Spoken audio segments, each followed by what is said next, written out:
الحمد لله الذي أنزل الرحيم من كان نبيا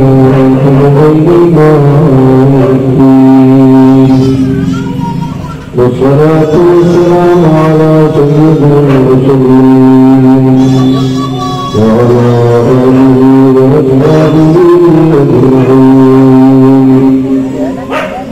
أما بعد فأعوذ بالله من الشيطان الرجيم. بسم الله الرحمن الرحيم. ولو أنهم ظلموا أنفسهم جاءوك فاستغفروا الله واستغفر الرسول لوجدوا الله توابا رحيما. صدق الله العلي العظيم وبلغنا رسوله النبي الكريم. من المؤمن قبل التوكل ومعز العلماء الملة الإسلامية دیگر محترم مستحرم مرساتی و عزیز بچوں پردہ نشین امام غنیم بچیوں السلام علیکم ورحمۃ اللہ وبرکاتہ. آئیے ہمارا مل کر سب سے پہلے آقا نامدار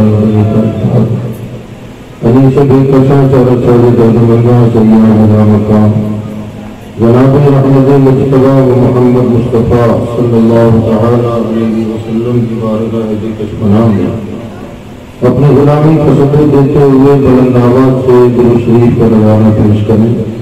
اللہم صلی علی سیدنا و نبینا مولانا محمد وعلی آلہ واصحابہ وبارک وسلم. صلاة و سلام علیک یا سیدی یا رسول اللہ صلی اللہ علیہ وسلم. ذات گرامی، جیسا کہ آپ لوگ جانتے ہیں کہ آپ کی جو تقریر تقریباً اکرام حسین کی شادی کی خوشی میں عموماً لوگ شادیوں سے پہلے ایسی محفلیں سجاتے ہیں کیونکہ ان کی شادی یہاں نہیں گاؤں میں ہوئی. انہوں نے اپنی شادی کے بعد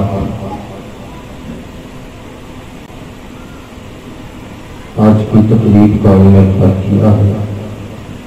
اللہ تعالی انہیں خوشگوار زندگی عطا فرمائے اور زندگی بھر ان دونوں بچوں کو میاں بیوی کو اپنے والدین کا فرمانبردار بنا کے رکھے. اللہ تعالیٰ ان بچوں کو سرکار دو عالم صلی اللہ علیہ وسلم کی رحمتوں اور ان کی عنایتوں سے مالا مال فرمائے. قرآن مجید فرقان حمید کی جس آیت کریمہ کی میں نے تلاوت کی ہے، مکمل آیت کریمہ پر گفتگو نہ کرتے ہوئے اس آیت کریمہ کے صرف ایک لفظ پر میں آج گفتگو کروں گا اور آج کی گفتگو کا سارا صحرا میرے گرامی قدر جناب مریم جو دینی صاحب کے سر جاتا ہے، کیونکہ یہاں میں بیٹھا ہوا تو اور سوچ ہی رہا تھا میں کیا بولوں، اور انہوں نے بات چھیڑ دی اور اس بات کا مطلب ہی میرا موضوع بن گیا. وہ تو آگے آئے گی بات وہاں عرض کریں گے. اس آیت کریمہ میں ایک لفظ ہے، اس لفظ پر ہم آج گفتگو کریں گے۔ اللہ ارشاد فرماتا ہے وَلَوْ أَنَّهُمْ إِذْ ظَلَمُوا أَنفُسَهُمْ جَاءُوكَ، اے وہ لوگوں جو اپنی جانوں پر ظلم کریں، تمہیں چاہیے کہ میرے حبیب کی بارگاہ میں چلے جاؤ، وہاں جا کر توبہ استغفار کرو، اور میرے محبوب صلی اللہ علیہ وسلم بھی تمہارے لیے مغفرت کی دعا کر دیں، تو ضرور اللہ تعالیٰ کو تم پاؤ گے بہت زیادہ توباؤں کا قبول فرمانے والا مہربان ہے۔ یہ اس کا مفہومی ترجمہ میں نے عرض کیا۔ اس آیت میں جو اللہ ارشاد فرما رہا ہے ان لوگوں سے خطاب ہے، یا ان لوگوں کی بات ہے جو اپنے آپ پر ظلم کریں۔ آج ہم ظلم کی ڈیفینیشن کو سمجھنے کی کوشش کرتے ہیں کہ آخر ظلم کہتے کسے ہیں، ظلم کا معنی کیا ہے۔ تو عموماً جو مشہور زمانہ ہے ظلم، وہ تو ہم آپ سب جانتے ہیں۔ ظلم کیا؟ کسی نے کسی کو گھر لوٹ لیا تو ہم کہتے ہیں یار بڑا ظلم کیا، کسی نے کسی کو قتل کر دیا ہم کہتے ہیں ظلم کیا، کسی نے گلا گھونٹ دیا کسی کا تو کام بڑا ظلم کیا۔ یعنی جو مشہور زمانہ ہے جسے ہم آپ جانتے ہیں، ایک بندہ دوسرے بندے پر جو زیادتی کرے وہ ظلم ہے، ٹھیک ہے؟ ہاں نہ بولے ایسا ہی ہے نا۔ آج یہ ظلم جو مشہور زمانہ ہے، یہ ظلم قدم قدم پہ آپ کو نظر آ جائے گا، گلی گلی نظر آ جائے گا، اوپر کی سطح سے لے کر نیچے سے لے کے اوپر تک یہ ظلم ہو رہا ہے۔ لوگوں کو بے گھر کر دینا ظلم ہے، ہو رہا ہے۔ لوگوں کے حقوق کو پامال کر دینا ظلم ہے، ہو رہا ہے۔ اور اس کے خلاف یہ جو مشہور ہے ظلم، اس کے خلاف لوگ احتجاج بھی کرتے ہیں۔ دلی میں احتجاج چل رہا تھا آج تک، یہ بھی ظلم ہو رہا تھا، احتجاج کر رہے تھے لیکن آج سارے پنڈال اکھاڑ دیے گئے ان کے، یعنی ان کی صداؤں کو بھی سنا نہ گیا جن پر ظلم ہو رہا تھا۔ احتجاج کر لیے بیٹھے، یہ ظلم بند ہونا چاہیے، ظالموں کے خلاف ایکشن لیا جائے۔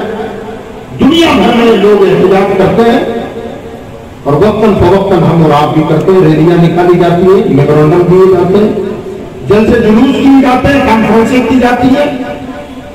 سوال یہ ہے کہ کیا کانفرنسیں کرنے اور دھرنے دینے سے ظلم ختم ہو جائے گا؟ میمورنڈم دینے سے ظالم ظلم کرنا چھوڑ دے گا؟ یاد رکھیے، کسی بھی بات کے لیے کوئی کام ہم کرتے ہیں، وہ کام یا تو ہم عادتاً کرتے ہیں یا فطرتاً کرتے ہیں۔ کسی سے اس کی عادت تو چھڑائی جا سکتی ہے مگر فطرت کو نہیں بدلا جا سکتا۔ کسی کی فطرت میں ہو ظلم کرنا، ظلم اٹھانا کسی کی فطرت ہو، تو کیا ہمارے احتجاج سے وہ اپنی فطرت بدل دے گا، اپنی فطرت چھوڑ دے گا؟ مثال کے طور پر سانپ کی فطرت ہے ڈسنا، بچھو کی فطرت ہے ڈنک مارنا۔ ہم ریلیاں نکالیں، احتجاج کریں اور نعرے لگائیں بچھوؤں سے کہو کہ ڈنک مارنا چھوڑ دیں، تو کیا بچھو ڈنک مارنا چھوڑ دے گا؟ کیونکہ اس کی فطرت ہے، وہ لگائے گا ڈنک۔ اسی طرح بعض لوگوں کی فطرت ہے کہ وہ ظلم کریں، تو ہمارے احتجاج کرنے کی وجہ سے جس کی فطرت ہو ظلم کرنا، اس فطرت کو بدلا نہیں جا سکتا۔ ایسے ظالموں کے ظلم سے انہیں روکا نہیں جا سکتا۔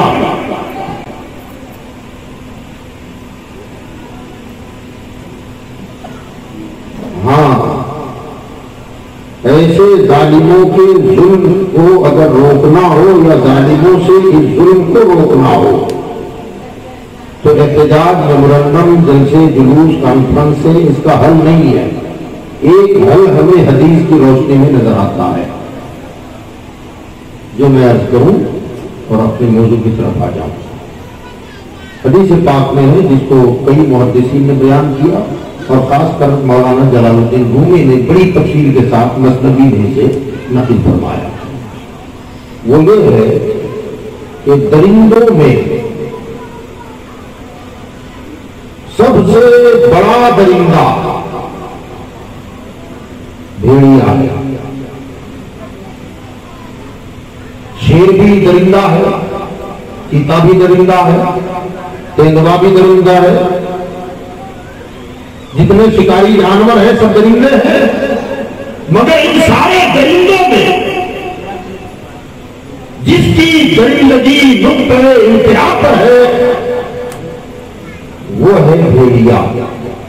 کیونکہ ہر شکاری جانور اپنے شکار کو پہلے مارتا ہے تب کھاتا ہے، مگر بھیڑیا ایک ایسا درندہ ہے وہ اپنے شکار کو مارتا نہیں ہے، زندگی جانوروں کو نوچ نوچ کے کھاتا ہے۔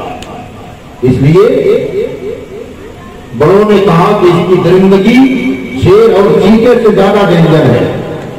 وہ تو پہلے مار ڈالتے ہیں، ان کا حملہ گلے پہ ہوتا ہے، خون چوس لیتے ہیں، جب وہ مر جائے تب اس کا گوشت کھاتے ہیں، مگر بھیڑیا جانوروں کی پشت پر سوار ہو کر زندگی گوشت روز روز کے کھاتا ہے، تو اس کا درندہ، اس کی درندگی اور درندوں کے مقابلے میں زیادہ اعلیٰ مانی جاتی ہے۔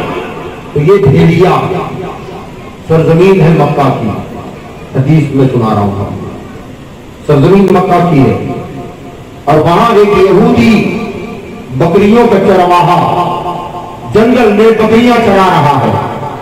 اچانک جنگل سے بھیڑیا نمودار ہوا اور اس نے اس کی بکریوں کے ریوڑ پر حملہ کیا اور ایک بکری کو اٹھا کے لے کے دوڑا۔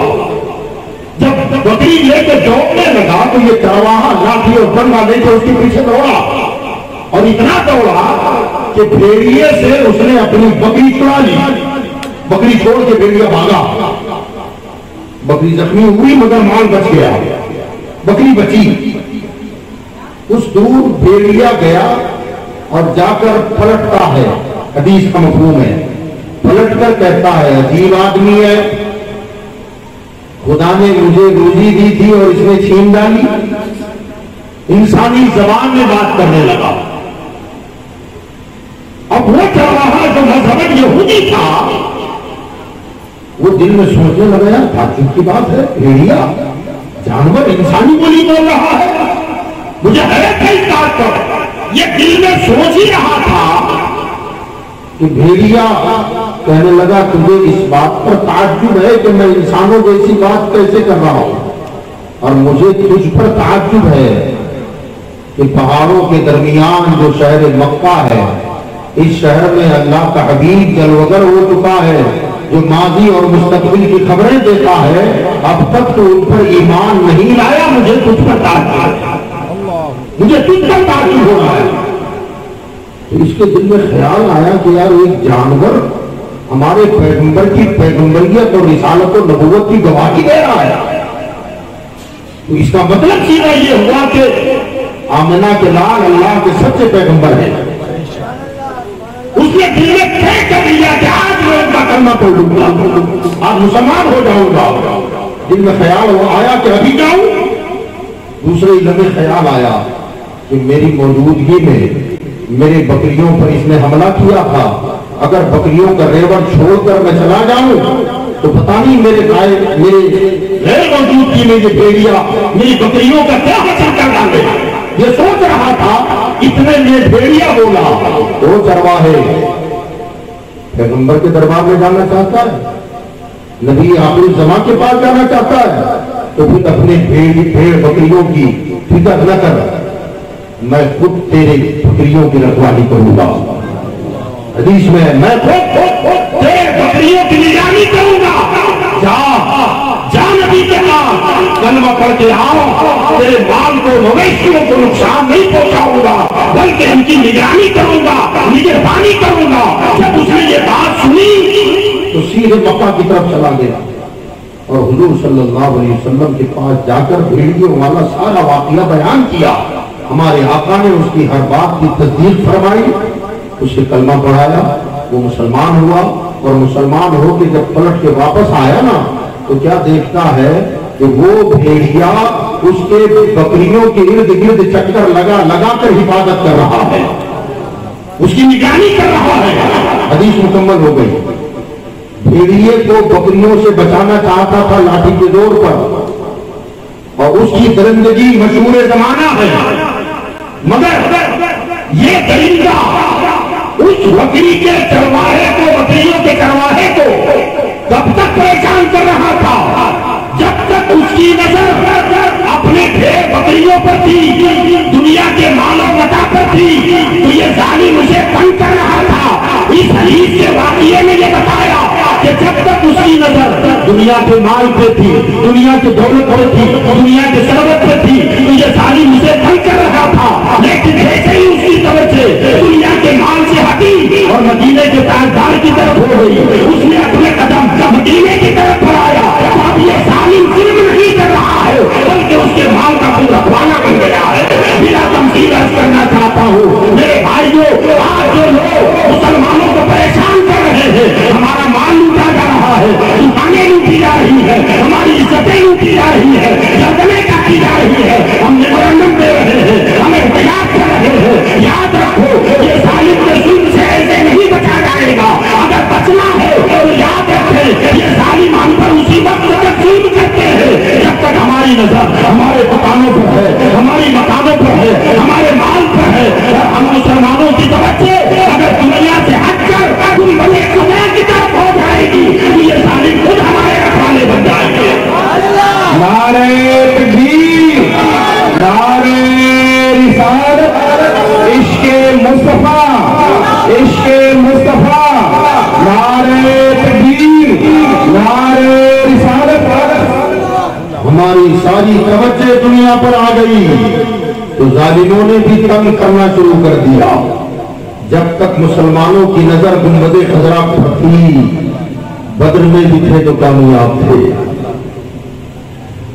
احد میں تھے تو کامیاب تھے، کربلا میں تھے تو کامیاب تھے، 72 لوگ کامیاب، 313 کامیاب، 1000 اور سوا 1500 کامیاب۔ یہاں کروڑوں میں ہے، پھر بھی سر چھپانے کی جگہ نہیں۔ کیوں؟ وجہ صرف یہ ہے کہ ہم نے گنبد خضرا سے نگاہیں پھیر لی ہیں، دنیا پر نظر ہے تو یہ دنیا کے لوگ ہمیں حیران پریشان کریں گے۔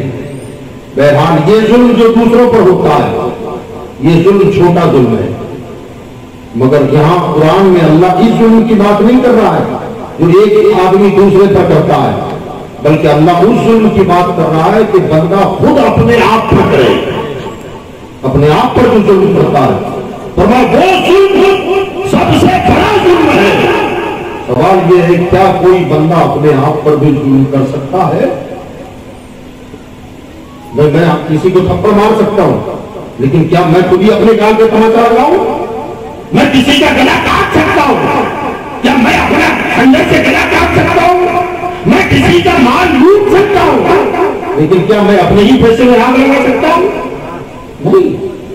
پھر اللہ یہ کیوں کہہ رہا ہے اے وہ لوگوں جو اپنے آپ پر ظلم کرے، تو بندہ کیا اپنے آپ پر ظلم کر سکتا ہے؟ اچھا، بندہ اپنے آپ پر ظلم کیوں نہیں کر سکتا؟ دوسرے کو تھپڑ مارے گا، اپنے آپ کو تھپڑ نہیں مارتا. دوسرے کا مال لوٹے گا، اپنے مال کو آگ نہیں لگاتا. دوسرے کا گھر لوٹ لے گا، اپنا گھر لوٹنے سے بچاتا ہے. آخر بندہ اپنے آپ پر ظلم کیوں نہیں کرے گا؟ تو اس کی وجہ یہ ہے کہ بندہ اپنے آپ سے سب سے زیادہ محبت کرتا ہے. یاد رکھیں، فطرتاً دنیا میں چند چیزیں ایسی ہیں جس سے ہر انسان کو پیار اور محبت اور لگاؤ ہے. مال، اولاد، وطن اور اپنی جان. ان چیزوں سے محبت ہے آپ کو؟ بولیے، محبت ہے مال سے؟ نہیں ہے تو ہمیں دے دیں. ہے کہ نہیں محبت؟ بولیے ذرا مجھ سے، بولیے ذرا جی لگا کے بولے یار، بولیے بھائی. مال سے محبت ہے نا بھائی؟ ہم کو، آپ کو، سب کو ہے کہ نہیں محبت؟ بالکل محبت ہے. آپ کو اپنے وطن سے ہے محبت، اور ہر انسان کو اپنے وطن سے محبت ہوتی ہے. ظاہر بات ہے، آپ میں سمجھتا ہوں تقریباً لوگ یہاں آئے تو صحیح، یا رہتے ہیں، بستے ہیں، مکان بنا لیا، مگر یہ آپ کا وطن اصلی نہیں ہے. یہاں رہتے ہیں، بنگلہ بنایا، گاڑیوں میں گھوم رہے ہو، لیکن جیسی آپ کے اپنے وطن اصلی کی بات آئے تو آپ کا چہرہ گلاب کی طرح کھل جاتا ہے. ہمارے گاؤں میں تو ایسا ہوتا ہے، یہاں 50 سال سے رہتا ہے، مگر اب تک یہ نہیں کہتا میرا گاؤں. ہمارا گاؤں 25 مکانوں کا گاؤں ہے. اتنے بڑے شہر میں رہ کر بھی وہ 25 مکانوں کی آبادی پیاری لگتی ہے. کیوں کہ ہمارا اپنا وطن ہے، ہمارا اپنا گاؤں، اپنا وطن اصلی ہے. اسی طرح یہاں بھی ہم رہتے ہیں، یہ ثانوی وطن ہو گیا، لیکن یہاں پر بھی رہتے رہتے ہمیں اس سے بھی لگاؤ ہو جاتا ہے. آپ جس سوسائٹی میں رہتے ہیں، ظاہر بات ہے آپ کو اپنا محلہ، اپنی سوسائٹی اچھی لگتی ہے نا؟ مال سے بھی محبت، اور جہاں جس علاقے اور محلے اور جس سوسائٹی میں رہتے ہو اس علاقے اور محلے سے بھی محبت. لیکن کبھی خدا نہ خواستہ ایسا ہو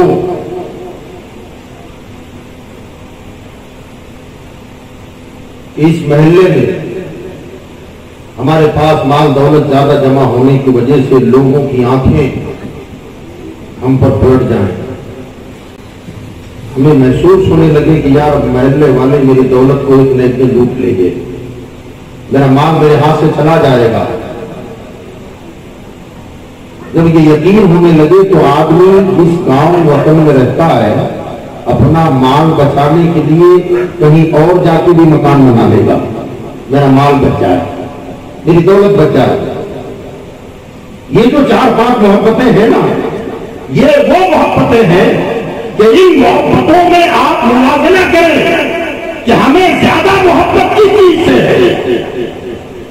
پیسے سے محبت ہے، وطن سے محبت ہے، اولاد سے محبت ہے، اپنے آپ سے محبت ہے، لیکن ان میں زیادہ محبت کس سے ہے؟ تو جب محلے والوں کی نگاہیں آپ کے مال دولت پر پڑے اور آپ کو لگنے لگے کہ میرا مال لوٹ لیں گے، تو آپ وطن چھوڑ دیں گے، دوسری جگہ مکان بنا لو گے. اس سے پتا چلا کہ آپ کے دل میں وطن سے محبت تو تھی، مگر وطن کی محبت مال سے زیادہ نہیں ہے. مال کی محبت زیادہ ہے، اس لیے مال کی محبت پر آپ نے اپنا وطن قربان کر دیا، اپنی سوسائٹی چھوڑ کے مال بچا دیا. اب دوسری سوسائٹی میں جا کے آپ نے گھر بنایا، وہاں رہنے لگے، اور رہتے ہوئے اتفاق سے ایسا ہوا کہ آپ کا اپنا بیٹا بیمار ہو گیا، اور جب بیمار ہوا تو آپ بچے کو لے کے ہاسپٹل دوڑے. ڈاکٹر سے کیا کہہ رہے ہیں؟ ڈاکٹر صاحب پیسہ چاہے جتنا لگ جائے، میرا بچہ بچنا چاہیے، علاج کریں آپ. ہم نے آپ سے پوچھا بھیا اسی مال کے لیے تو اپنا گاؤں چھوڑا ہے تمہیں، اپنی سوسائٹی تمہیں چھوڑ دی پیسہ بچانے کے لیے، اور اب یہ پیسہ ڈاکٹر کو خوشی خوشی دے رہا ہے. تو آپ کہیں گے مولانا کیا بات کر رہے ہو یار، پیسہ آپ کا محل ہے یار، بیٹا جگر ٹکڑا ہے. بچہ بچ جائے گا تو مال تو پھر جمع دیا جائے گا. آپ یہ کہاں سا پیسہ قربان کر رہے ہیں, پیسہ خرچ کر رہے ہیں, بچہ بچ گیا. کیا پتا چلا مال سے محبت تو ہے مگر اولاد کی محبت مال سے بھی زیادہ ہے. اولاد کی محبت مال سے بھی زیادہ ہے. بچہ بچا لیا. اتفاق کبھی ایسا ہو کہ آپ دکان پہ ہیں, گھر کی خواتین اگل بغل میں چلی گئی اور آپ کا وہی بیٹا جس کے لیے آپ نے بے تحاشا پیسہ لٹایا, وہ بیٹا گھر میں سو رہا تھا. آپ دکان پہ کاروبار میں, خواتین اگل بغل میں کہیں گئی ہیں, وہ بچہ گھر میں سو رہا ہے. اچانک گھر میں آگ لگی اور آگ ایسے لگی کہ چاروں طرف سے مکان آگ کی لپٹوں میں آ گیا اور بچہ جاگا اوپر سے چیخ رہا ہے. اب ماں بھی دوڑی, باپ بھی دوڑا, چاروں طرف سے آگ لگی ہوئی ہے. باپ دیکھ رہا ہے. آپ کی پوزیشن یہ ہے کہ اگر باپ اندر داخل ہو گیا تو باپ بھی جل کر راکھ ہو جائے گا. اس پوزیشن میں ایمانداری سے بتائیے کہ آپ اپنے بیٹے کو بچانے کے لیے آگ میں کودو گے؟ بولیے, بولو, کود جاؤ گے؟ باپ سر پیٹے گا, سینہ ٹوٹے گا, گھر کا طواف کرے گا, مگر آگ میں چھلانگ نہیں لگائے گا. کیا سمجھ میں آیا؟ مال کی محبت تھی مگر وطن کو قربان کر دیا. وطن کی محبت کو قربان کر کے مال بچایا. مال کی محبت تھی, اولاد کی بھی تھی, مال قربان کر کے اولاد بچا دیا. اولاد کی محبت ہے مگر بیٹا جل رہا ہے اور حالت یہ ہے کہ اگر میں بچانے جاؤں تو میں زندہ نہ واپس آؤں. تو آپ پتا چلا کہ بیٹے کی محبت ہے مگر اپنی جان سے زیادہ نہیں ہے. پتا چلا یہ انسان وطن سے زیادہ اپنے آپ سے محبت کرتا ہے, مال سے زیادہ اپنے آپ سے محبت کرتا ہے, اپنی اولاد سے زیادہ اپنے آپ سے محبت کرتا ہے. اور میں تو یہ کہتا ہوں کہ یہ بندہ اپنے آپ سے اتنی محبت کرتا ہے نا, یقین جانے ہم جو اللہ رسول سے محبت کی بات کرتے ہیں نا, اس کے پیچھے بھی میں چھپا ہوا ہے, اس کے پیچھے بھی میں چھپا ہوا ہے. کیوں؟ آپ جانتے ہیں کہ رسول کی محبت ہی کی بنیاد پر مجھے نجات ملے گی. نجات کس کو ملے گی؟ مجھے. پتا چلا اس محبت کے پیچھے بھی میں ہوں. عبادت کروں گا تو جنت ملے گی. جنت کسے ملے گی؟ مجھے. عبادت کے پیچھے بھی میں چھپا ہوا ہے. اللہ رسول سے محبت کی ہے تب بھی وہاں میں چھپا ہوا ہے. کوئی اولاد اگر ماں باپ سے محبت کرتی ہے اس کے پیچھے بھی میں. بعض تو وہ ہے کہ ماں باپ کی خدمت کرتے ہیں, لوگ کہتے ہیں یار بڑا وفادار بچہ ہے, باپ بوڑھا ہو گیا ہے مگر بڑی خدمت کر رہا ہے. اگر اس کا جائزہ لیں گے نا تو اس کے پیچھے بھی میں ہوں. کیوں محبت کرتا ہے, اتنی خدمت کیوں کر رہا ہے پارٹی؟ تو کیا بڈھا مرے گا تو دولت میری نام آ جائے گی.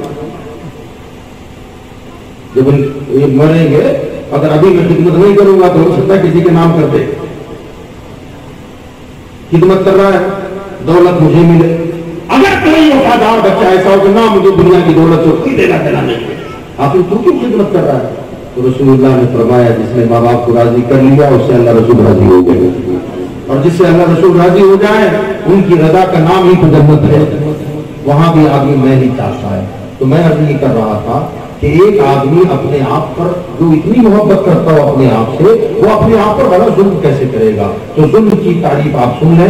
بس ایک لفظ میں حالانکہ الگ الگ تعریفیں علماء نے کی ہیں مگر ایک نہج پر میں گفتگو کروں گا. فرمایا ظلم کیا ہے؟ ارشاد فرماتے ہیں الظلم وضع الشیء فی غیر محلہ. ظلم یہ ہے کہ کسی چیز کے اس کے اصلی مقام سے اٹھا کر غیر مناسب جگہ پر رکھ دینا, یہ ظلم ہے.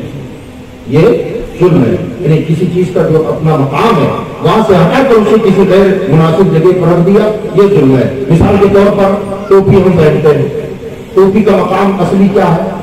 سر. بولیے, سر ہے نا. جوتے کا اصلی مقام کیا ہے؟ پیر.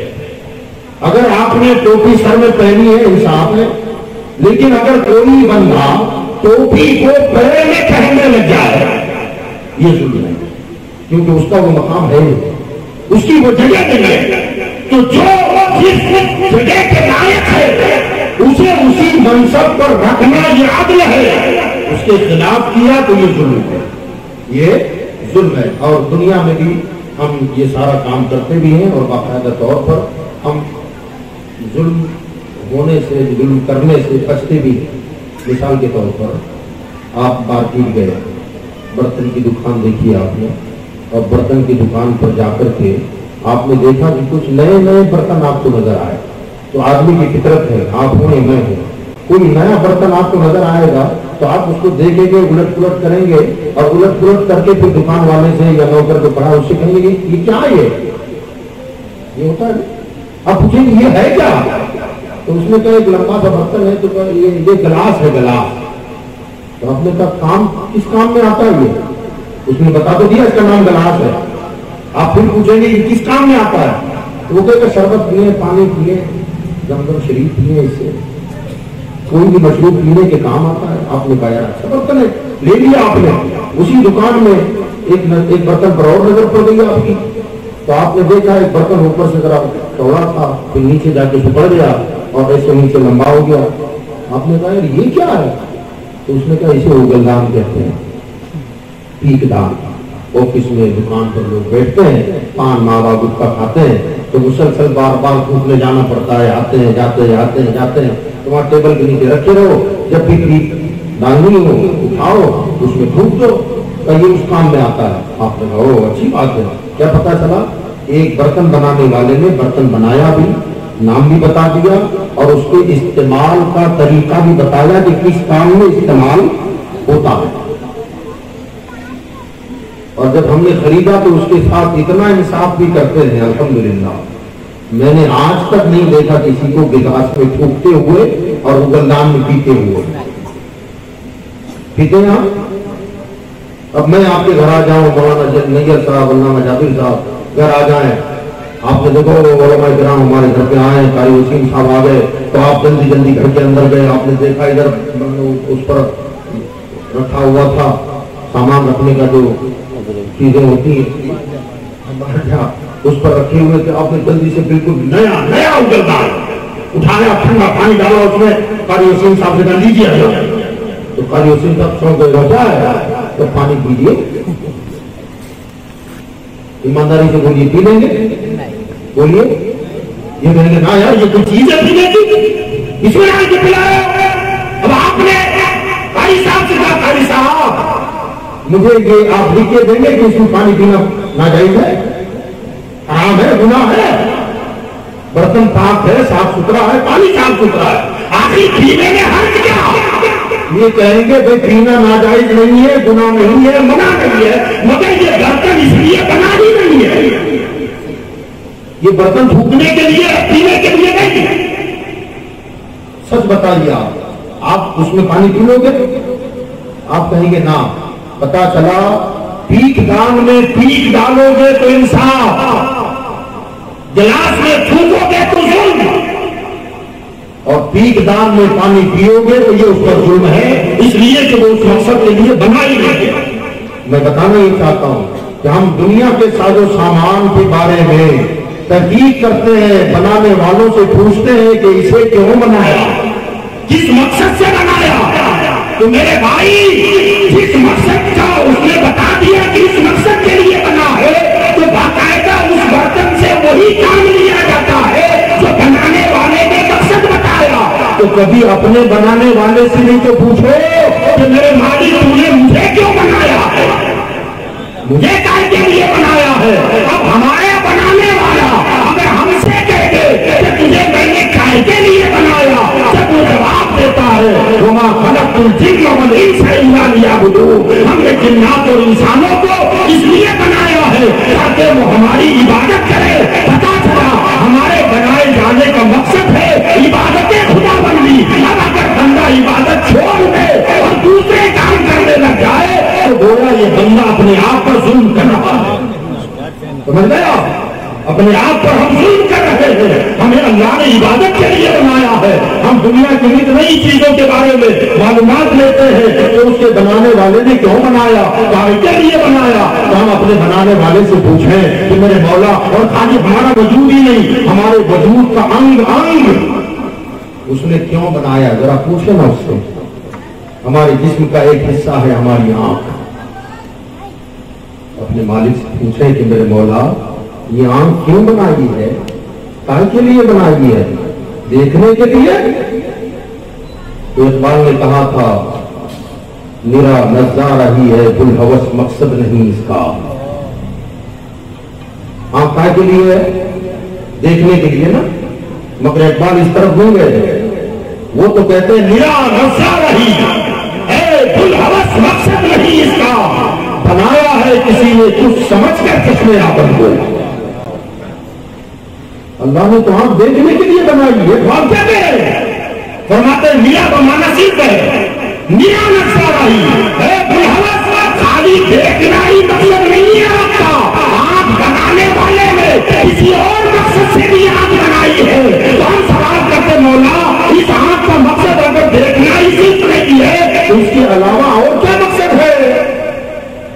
اس کا ایک دوسرا مقصد بھی ہے. وہ دوسرا مقصد کیا ہے؟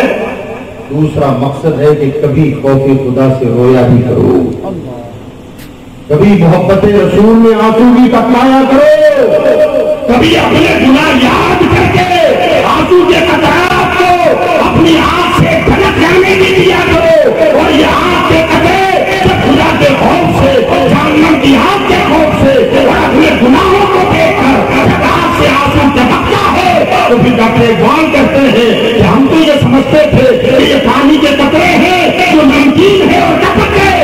اقبال کہتا ہے کہ نانا یہ خالی پانی کے قطرے تمہارے دیکھنے کے لیے ہے. مگر ذرا تمیم کے ساتھ عرض کرتا ہوں کہ اقبال کہتے ہیں کہ موتی بنا کے شانے قریبی نے چن لیے, موتی بنا کے شانے قریبی نے چن لیے.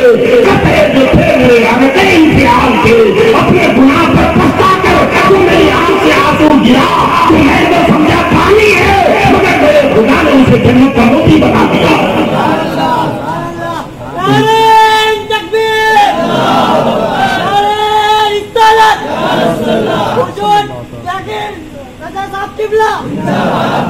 تو فرماتے ہیں کہ میرا نظارہ ہی ہے بالحوث مقصد نہیں اس کا.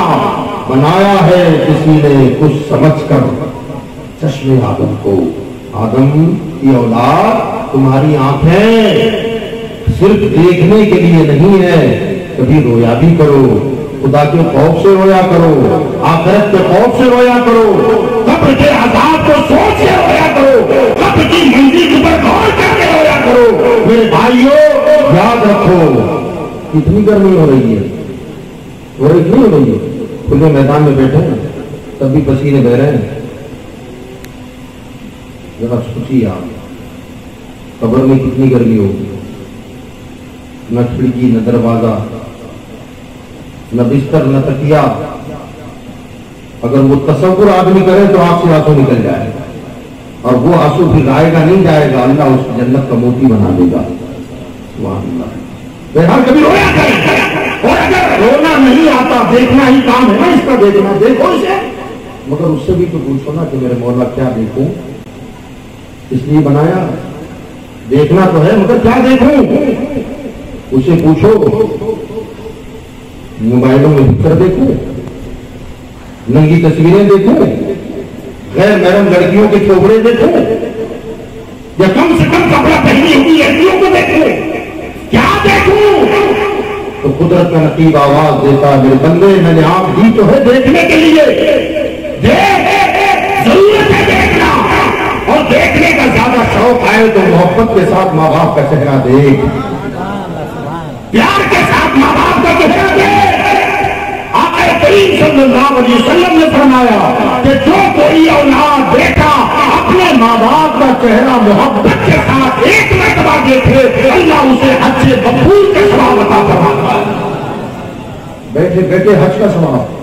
صحابہ نے پوچھا یا رسول اللہ محبت کے ساتھ ماں باپ کا چہرہ اولاد دیکھ لے تو حج کا ثواب؟ کہاں حج کا ثواب. صحابہ نے عرض کیا رسول اللہ اگر کوئی بیٹا اپنے ماں باپ کا چہرہ محبت سے دن بھر میں 100 مرتبہ دیکھے تو؟ میرے آقا نے فرمایا میرے رب کے خزانے میں کوئی کمی نہیں ہے, اللہ اسے 100 حج کا ثواب عطا فرمائے. دیکھنا ہے نا, محبت سے دیکھو, اور دیکھنا ہے قرآن کے پاروں کو دیکھو, اور دیکھنا ہے علماء کا چہرہ دیکھو، علماء ربانی دین کا دیدار کرو، اور دیکھنا ہے اللہ کے گھروں کا دیدار کریں، اولیاء اللہ کے مزاروں کا دیدار کریں، اور دیکھنے کا شوق ہے تو دل میں جذبہ پیدا کرو۔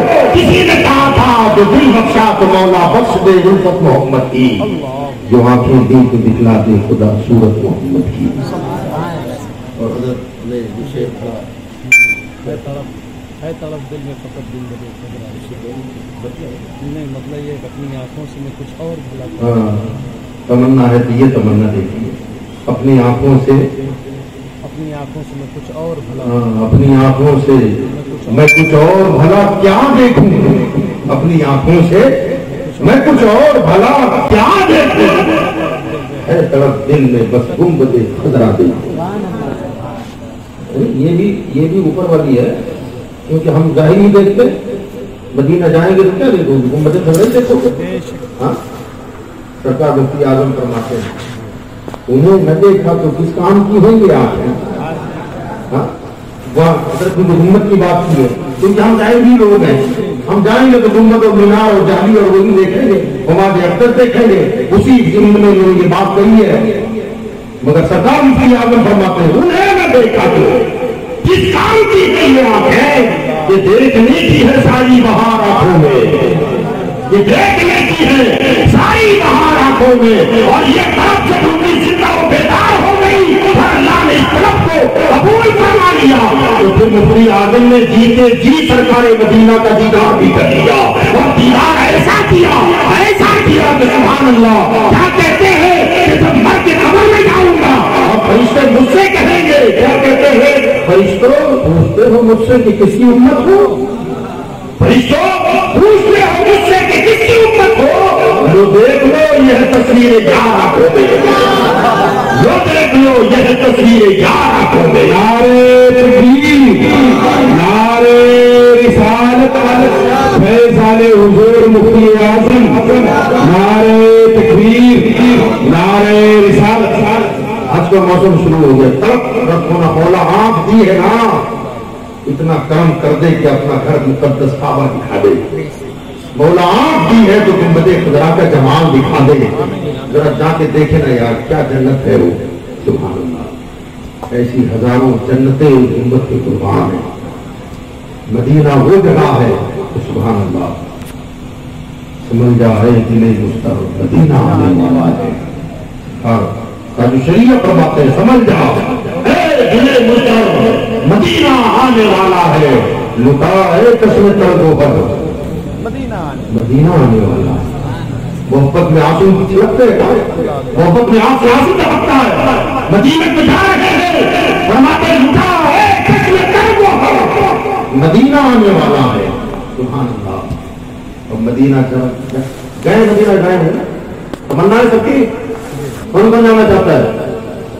ماشاء اللہ جانا چاہنے والے لوگ ہیں جنہوں نے ہاتھ اٹھایا ہے، اللہ تعالیٰ انہیں اسی سال مدینہ پہنچا دے، جنہوں نے آمین کہا اللہ انہیں بہت جلدی پہنچا دے، اور مدینہ نہیں دیکھا تو رہتا پھر ایک مرتبہ دنیا دور نکلے تھے، پوری دنیا کا دورہ کیا، واپس آئے لاہور، ان کے ابا زندہ تھے، واپس پلٹ کے آئے، ان کے والد صاحب دیکھا کہ اقبال واپس آیا ہے، تو اقبال کے مقام پہ گئے ان کے والد، اور اقبال سے پوچھا اقبال دنیا ہوا ہے، تم آئے دنیا تو کہاں، تو مدینہ گئے تھے، تو کہا مدینہ نہیں گیا، ان کے ابا نے کہا بیٹا مدینہ نہیں دیکھا تو کچھ نہیں دیکھا، مدینہ نہیں دیکھا تو کچھ نہیں دیکھا، یہ تو باپ نے کہا اور بات سچی ہے، مگر اقبال بھی ایک عاشق تھا، اس نے جو جواب دیا تھا وہ کہتا ہے کہ تمنا تو تھی کہ جاؤں مدینہ، مگر بار بار خیال آتا تھا کہ کیا منہ لے کے جاؤں مدینہ، کس کے دربار میں جا رہا ہوں، میرا منہ ہے کہ اس قابل کہ میں اس دربار میں کھڑا بھی رہ سکوں، پتا چلا اقبال کا عقیدہ تھا کہ مصطفیٰ زندہ ہے، مصطفیٰ زندہ ہے، کون سا منہ لے کے جاؤں مدینہ، سرکار کو چہرہ دکھانا ہے، اور کیسا منہ لے کے یہ گنگنار منہ حضور کے روبرو کیسے کروں، یہ فرمایا اس لیے میں مدینہ نہیں گیا۔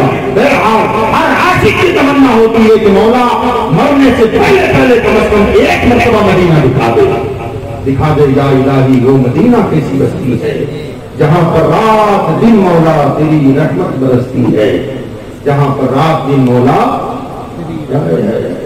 اللہ حضرت فرماتے ہیں زیر میزاب ملے خوب کرم کے چھیٹے، زیر میزاب ملے خوب کرم کے چھیٹے، ابر رحمت کا یہاں زور برسنا دیکھو۔ فرماتے میزاب رحمت جو کعبہ معظمہ کا پرنامہ ہے، وہاں جب بارش ہوتی ہے تو کعبے کی چھت سے پانی اس پرنامے کی ذریعے گرتا ہے، اونچا سے کرام دوڑ دوڑ کے اس رحمت والے پانی میں نہاتے ہیں۔ اعلیٰ حضرت فرماتے ہیں کہ زیر میزاب ملے خوب کرم کے چھیٹے، وہاں رحمت و کرم کے خالی چھیٹے ہیں اور مدینہ میں مسلسل بارش ہوتی ہے۔ یہ مدینہ منورہ تو اللہ تعالیٰ نے ہمیں اور آپ کو آنکھ عطا فرمائی۔ اگر ہم نے اس کے بنائے جانے کے مقصد کے مطابق اس سے دیکھنے کا کام لیا تو ہم نے انصاف کیا، اور اگر ہم نے اس کے خلاف کیا، تاش کے پتے دیکھ لیں گے نا، تاش قرآن کے اوراق بھی دیکھ سکتے ہیں آپ، قرآن کو دیکھنا بھی عبادت، ماں باپ کا چہرہ دیکھنا عبادت، علماء ربانیین کا چہرہ دیکھنا عبادت۔ اللہ نے آنکھیں دی ہیں تو اس کے ذریعے سے آپ یہ چیزیں دیکھیں جس مقصد کے لیے اس نے ہماری آنکھوں کو بنایا ہے۔ اسی طریقے سے اللہ تعالیٰ نے کسی کو طاقت دی، قوت دی، آئے کے لیے عطا فرمائی، کمزوروں کو دبانے کے لیے، لوگوں پر ظلم کرنے کے لیے۔ اقبال کہتا ہے نشہ پلا کے گرانا تو سب کو آتا ہے، نشہ پلا کے گرانا تو سب کو آتا ہے، مزہ تو تب ہے گرتوں کو تھام لے ساتھی۔ اللہ نے طاقت دی ہے تو گرنے والوں کو سنبھالو، اٹھاؤ، دوسروں کا بوجھ اٹھاؤ، اور یقین اللہ تعالیٰ نے جو طاقت و قوت عطا فرمائی ہے، یقین جانے آپ میرا موضوع کہیں اور نہ چلا جائے، قرآن میں اللہ ارشاد اما ما ينفع الناس ويمكث في الارض، اللہ فرماتا ہے جو لوگوں کو فائدہ پہنچاتا ہے نا، جو لوگوں کو فائدہ پہنچاتا ہے، اللہ تعالیٰ اسے زمین میں جمع دیتا ہے۔ اللہ اسے زمین میں نفع پہنچاؤ، لوگوں کو فائدہ، گرنے والوں کو سنبھالو، کمزوروں کو سہارا دو، بے طاقتوں کو قوت بن جاؤ، ہر قدم پر سہارا بن جاؤ، تو اللہ تعالیٰ ایسے لوگوں کو مٹنے نہیں دیتا، اسے زمین میں جمع دیتا ہے۔ بے گھر ہے تو گھر عطا فرماتا ہے، بے در ہے تو در عطا فرماتا ہے، اور دوسروں کی مدد کرنا اللہ کو اتنا پسند ہے، کیا بتائیں آپ کو۔ قرآن پاک میں ایک سورت ہے جس کا نام ہے سورۃ النمل، سورۃ النمل، عربی زبان میں نمل کہتے ہیں چونٹی کو، کیڑی،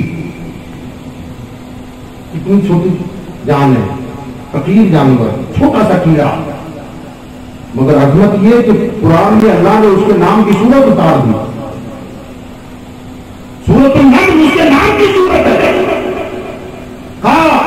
اور خالی نام ہی نہیں بلکہ کیڑی کا تذکرہ بھی قرآن میں ہے۔ قالت نملۃ قالت نملۃ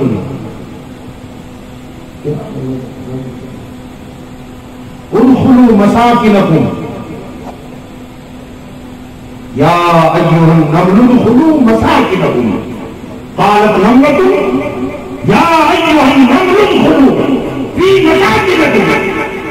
ایک کیڑی نے اپنے دوسری کیڑی ساتھیوں سے کہا اے کیڑیوں اپنے اپنے گھروں میں داخل ہو جاؤ، سلیمان کا لشکر آ رہا ہے، کہیں بے خبری میں وہ تمہیں کچل نہ ڈالے۔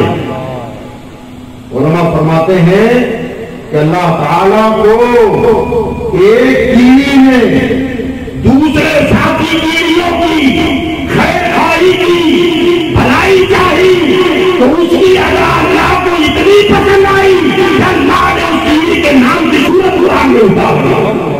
علماء فرماتے ہیں کہ ایک کیڑی اپنے دوسرے کیڑیوں کی خیر خواہی کرے تو اللہ اس کے نام کی قرآن میں صورت اتار دے۔ تو ایک انسان دوسرے انسان کی بھلائی چاہے، خیر خواہی چاہے، اللہ کو ایک انسان کی عادت کتنی پسند ہوتی ہے۔ وَأَمَّا مَا يَنفَعُ النَّاسَ فَيَمْكُثُ فِي الْأَرْضِ، جو لوگوں کو فائدہ پہنچاتا ہے نا، اللہ تعالیٰ اسے زمین میں جمع دیتا ہے۔ جی کیا آپ کی مثال ہندوستان میں خواجہ غریب نواز،